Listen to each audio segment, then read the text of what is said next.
Welcome to Prajna Spark's Full Moon Sit, Tibetan Buddhist meditation instruction and practice. I am Lama Yeshe children, and I'm delighted that you joined me today. I'll be introducing you to the Tibetan Buddhist practice of Tonglen, which literally means taking and sending, through the lens of the Kagyu lineage of Tibetan Buddhism. While it has become popular in many circles as a standalone practice, Tonglen is embedded in the Lojong teachings of Tibetan Buddhism. Lojong literally means training, purifying, or healing dualistic mind. The practices of Lojong work on multiple dimensions to heal the turmoil that dualistic thinking works on mind. Beyond that, the practices transform attitudes centered on self-importance to more panoramic perspectives, less limiting of what we are, more flexible, supple, and willing to engage in the sacred creativity of encountering life through a view that is less tied to dualistic labels such as self or other, limitation or expansiveness, and so forth. Ultimately, the practices are aimed at transcending conceptual fabrications, all views, to actualize the true nature of our mind. These are practices of ultimate and relative bodhicitta, the awakening mind. This means that they unite the Buddhist teachings on emptiness, shunyata in Sanskrit, and compassion, karuna in Sanskrit. Today, we'll explore Tonglen through a base of shamatha, or tranquility practice, meditative inquiry, and one of the Lojong practice maxims specific to the open-handed welcome that is Tonglen. Let's begin. All of us, in our particular conditions and circumstances, place our trust somewhere. All beings have aspirations for goodness. Right now, in whatever way suits you, connect with your own sense of trust, free of fear, your own highest aspirations for yourself and others. If you have a formal practice of refuge and bodhicitta, this is a good time to partake of it. I will share the refuge and bodhicitta prayer I most commonly use in English, as you take the time to connect with deep trust and positive intentionality as is fitting for you. In the Buddha, his teaching, and the fellowship most excellent, I take my refuge until enlightenment by the merit of generosity and other transcendent virtues. May I attain Buddhahood for the sake of all that lives.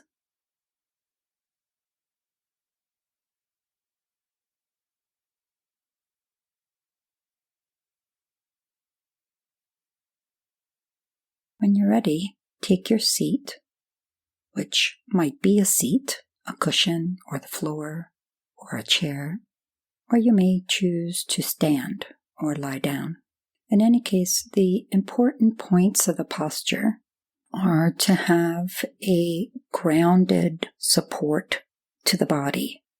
Typically, this is a cross-legged posture, or if you're in a chair, the feet planted firmly with the thighs parallel and the knees and toes pointing forward, or some analogous position if you're standing or lying, and in whatever way is appropriate to your body. In addition, a sense of uplift that's encouraged by stretching the vertebrae one by one, slowly and gently, so the spine becomes straight, yet remains supple. Not by tightening the muscles and forcing the spine to a rigid posture, but by loosening the space between the vertebrae. It may also help to drop the chin towards the clavicle a bit, like you're holding an apple between your chin and your chest. This lengthens the back of the neck in alignment with the spine, continuing that line of uplift. The gaze in this style of practice may not be something you're used to. A slightly opened downward gaze of the eyes that's not focused on anything in particular, just softly resting in space about 8 finger widths in front of the nose. Place your hands in a comfortable position in your lap or on your knees. Open the heart by spreading the chest and allow the lips to part softly, the tongue at the roof of the palate. This grounded, uplifting physicality that is alert yet still is the quintessence of the practice of shamatha. It is the sanctuary that we erect for our practice today. Shifting your awareness to the meditative space of mind, touch into the quality of stillness that undergirds all of our mental experiences, be they thoughts, emotions, feelings, turbulence, delight. Allow any of these experiences that are occurring for you right now to move on through, in and out of mind, like a spring breeze through the open windows of your home. There's no need to repress them, and there's no need to be entangled by them or the stories that dualistic thinking creates.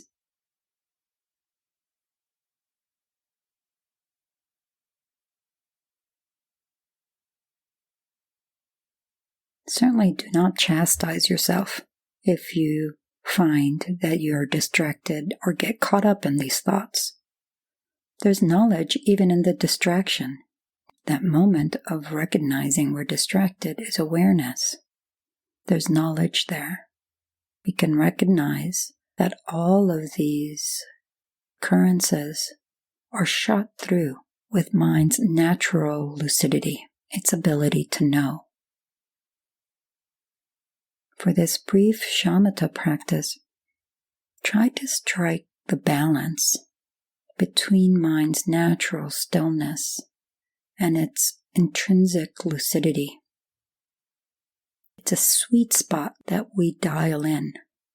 Too much thought, we sink back into stillness. Getting groggy, dial up the lucidity. Back and forth in this way. When you hit that spot, there's a sense of ease that truly is sweet. This is meditation, dialing in to that spot, realizing we've passed it and recalibrating, and so forth. Let's do that for a brief time.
From this space of stillness and lucidity, characterized by sweetness, allow the awareness to ride the breath as it permeates the body as a whole on the inhale and extends out past the envelope of the skin on the exhale.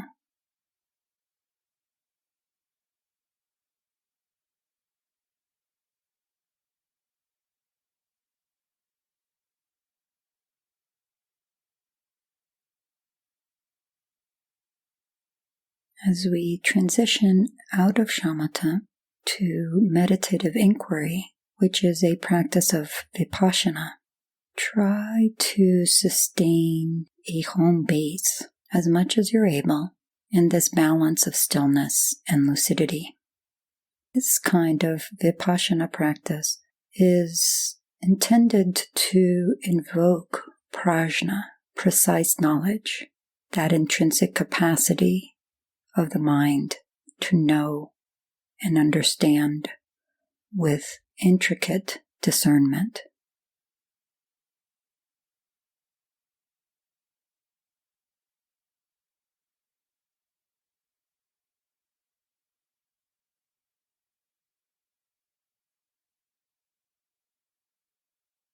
Meditative inquiry allows us to rouse precise knowledge and cultivate familiarity with it, strengthening it and empowering it more and more over time. While it is a practice of analysis, it's an experiential analysis rather than a conceptual one. More like feeling your way in the dark to find something that you've misplaced than sitting there thinking where you left it. What meditative inquiry does is use the mind's ability to examine and investigate experientially, to engage in active dialogue with the teachings of the Buddha, with our own experience, and in that way, refine our understanding to bring it from a heady intellectual place to a visceral, heart-centered moment of discovery. It's hard to describe, but you'll know it when you hit it. Let's give it a try.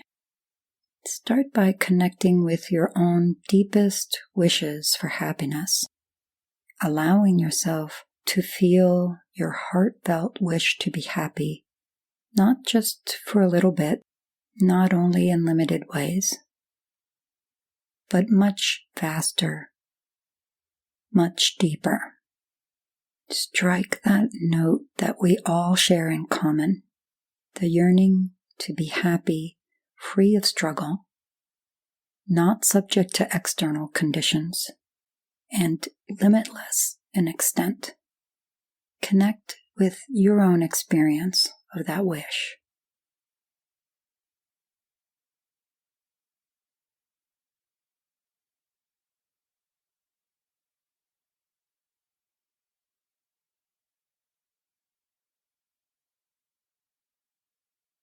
Now, consider how life has presented challenges, interruptions, or obstacles to this wish for happiness. You needn't get caught up in the specific details.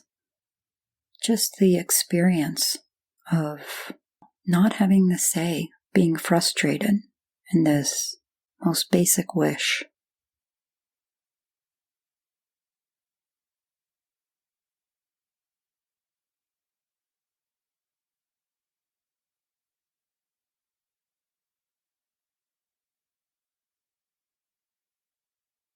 Gently hold the heartbreak of not quite being able to fulfill this deep wish for happiness.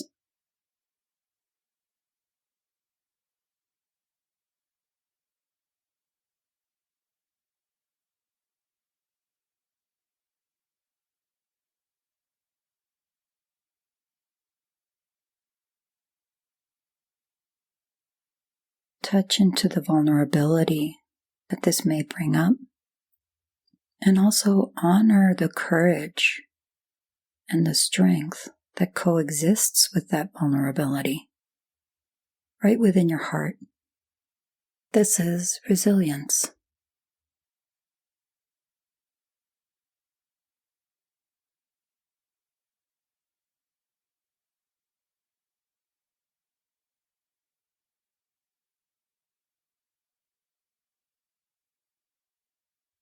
Next, connect with your own deepest wishes to be free of pain, of discomfort, of illness, stress, lack of fulfillment, not only in temporary and limited ways, but uninterruptedly, without even the hint of fear that it will ever return, without reliance on things being just right. Touch the deepest wish to be completely free of discomfort in the grandest of ways.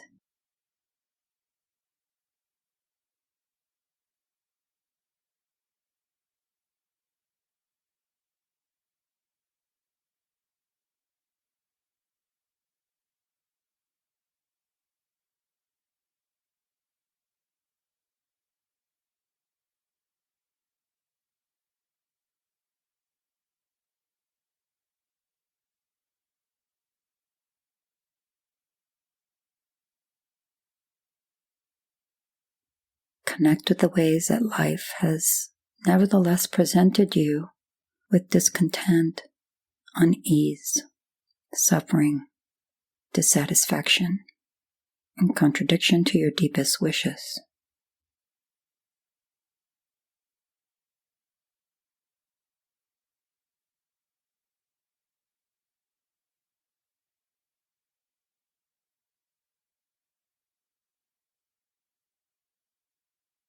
Gently hold this heartbreak, being with your own vulnerability and honoring your strength, resilience, and courage that coexists with that right in your heart.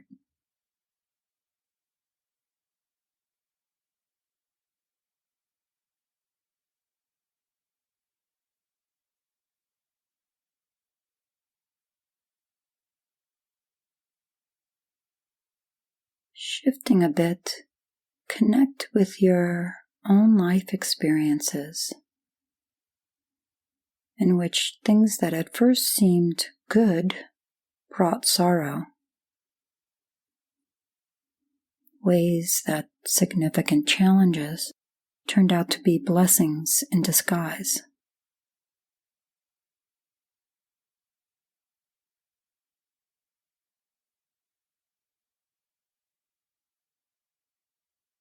Sense the inability to pin down even such basic things as good or bad, happy or sad, pleasure or pain.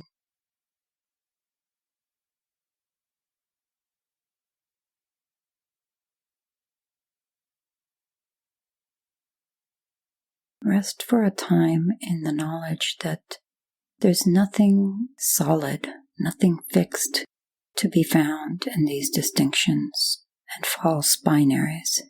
Allow them to dissolve into a space of infinite potentiality where bad can become good, pleasure, pain, and so forth.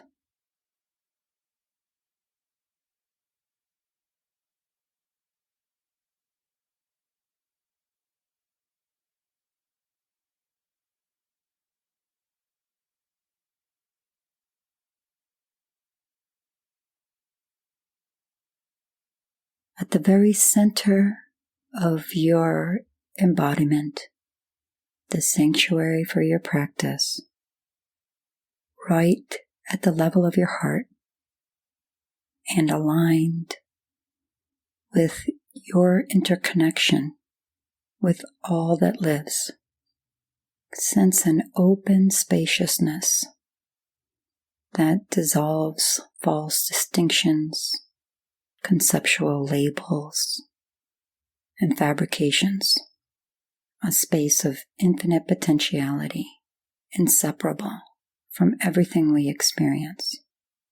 Imagine that infinite potentiality shining in the form of a warm, white light, unimpeded, energetic, resilient, powerful, kind, and loving. A dynamic sphere that is the opening to a boundless well of inner resources.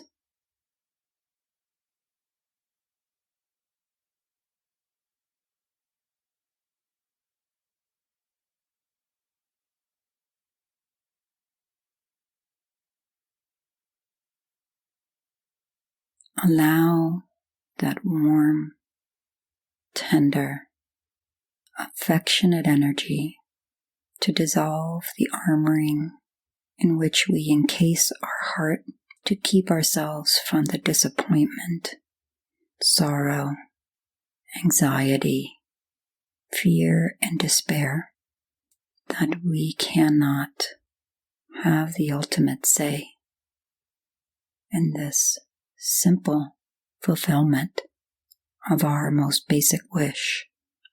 Pause here or at any time in the practice if you wish to linger.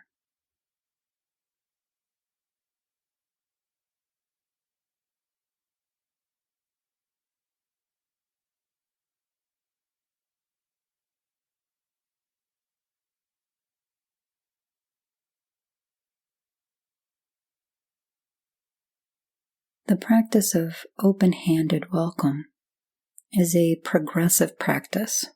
In the Lojong teachings, a relevant maxim or instruction for this practice is to begin the sequence of taking, of welcoming with ourselves. This is the element of practice where we welcome any potential negativity we have yet to face, here and now, and exchange all of the goodness we are currently enjoying, giving it to our future. Imagine before you, future you, the you of tomorrow morning and beyond, well beyond what you could possibly know. Wouldn't it be wonderful to make that wish happen, releasing any suffering and causes of suffering that life holds in store for you, this future you of tomorrow and beyond, so that they will be totally, definitively free of suffering.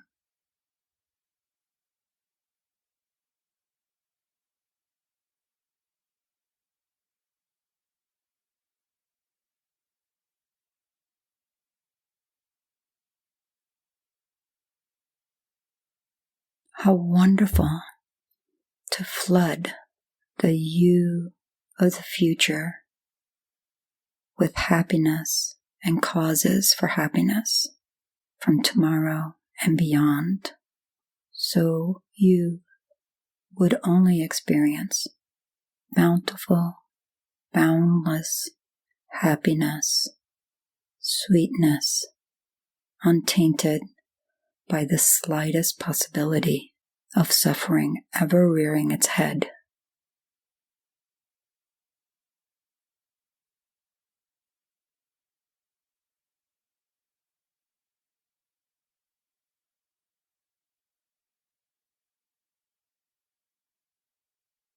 Begin by imagining, taking on, even welcoming any future discomfort, pain, illness, unease, unsatisfactoriness, or lack of fulfillment future you may encounter. Breathing it in the form of cold, dense, heavy smoke. Stay with this as long as appropriate for you to have this sense of willingness, ability, and the actual occurrence of welcoming right into the sanctuary of infinite potentiality at your heart, all of that discomfort for the future, here and now. Do not fear. Rather than harm you, this actually fuels the warm white light. Infinite potentiality can make anything of this pain, this suffering, which is yet to come. Imagine that the warm white light becomes warmer still, brighter still, more encompassing. Now breathe out, exhaling all of that warmth, that light, and all of the goodness you can touch into. Your joy, well-being, your possessions, dear ones, your very life. With open hands, offer this to future you, suffusing them with inexhaustible reserves of joy and ease, sweetness and well-being, knowledge and power.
I like to think of the practice of Tonglen as being like the trees of the earth.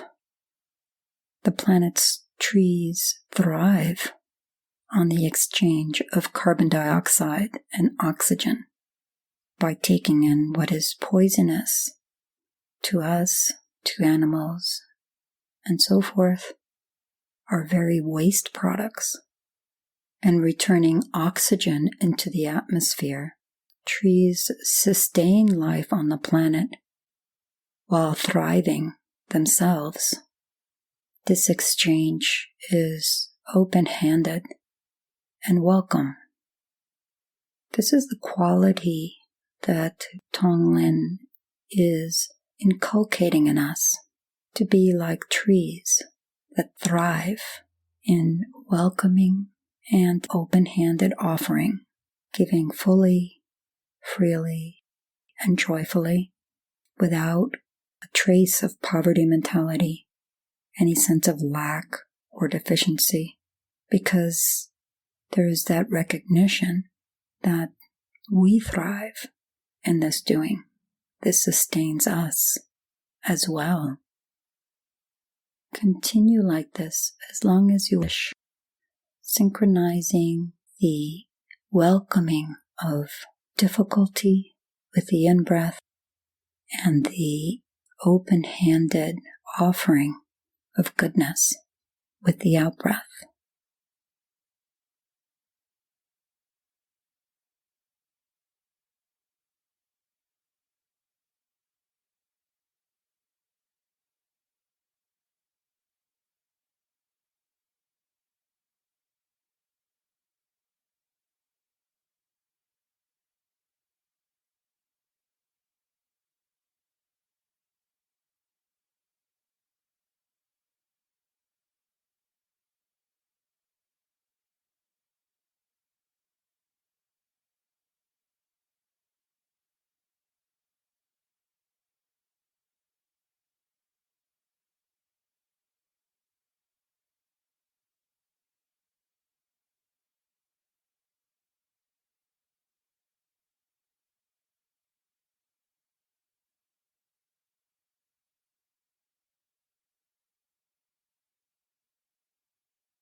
Once we've developed some comfort with this practice, using ourselves as a focus, we can then move on beyond ourselves, extending further. We can first slowly focus on someone we love very dearly in an uncomplicated way, using the same procedure I just described. When that feels comfortable, we move on to another loved one, then to groupings of loved ones.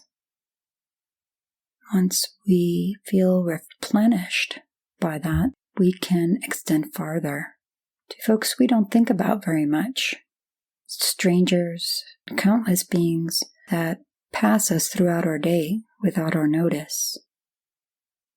Once that too feels nourishing, we can move farther still, using as a focus for Tonglen those with whom we have a challenging relationship and we might have a sense of aversion or want to avoid, or even people that we don't know personally, but are individuals with great power or wealth and who use that status in ways that to us seem harmful.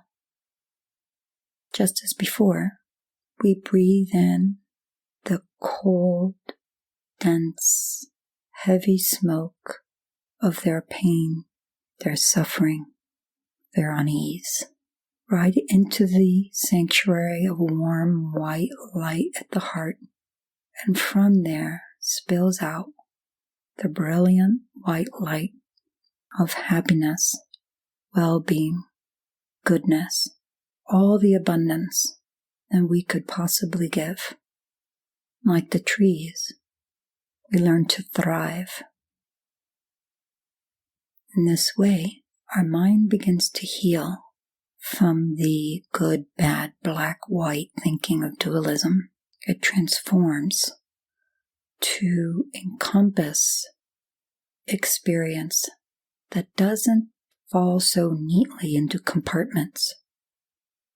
We begin to express the sacred creativity that blooms as we come closer to the nature of things, ultimately transcending all views, manifesting our own true nature, non-dual wisdom, inseparable from compassion.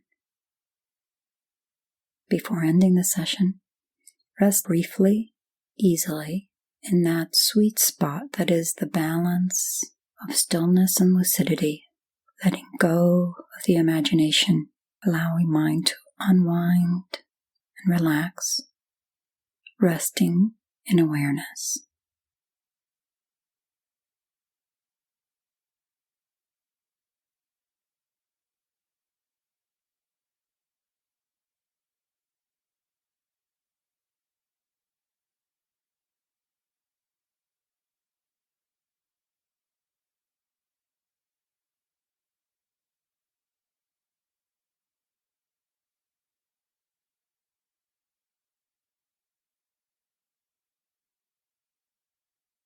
When you're ready, please take a moment to gather together all of the goodness and positivity, the uplift and gladdening of the mind you've experienced, and any momentum that fuels spiritual development, bringing it together with your deepest aspirations for yourself and all beings, sharing it with all that lives, so that all may be free.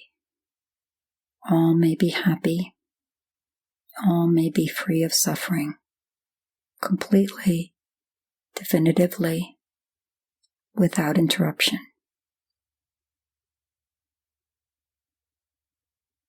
Having attained omniscience by this merit, may I defeat the enemy wrongdoing and liberate all beings from this ocean of suffering with its surging waves of birth, illness, aging, and death. Thank you so much for your practice. Thank you for all you do.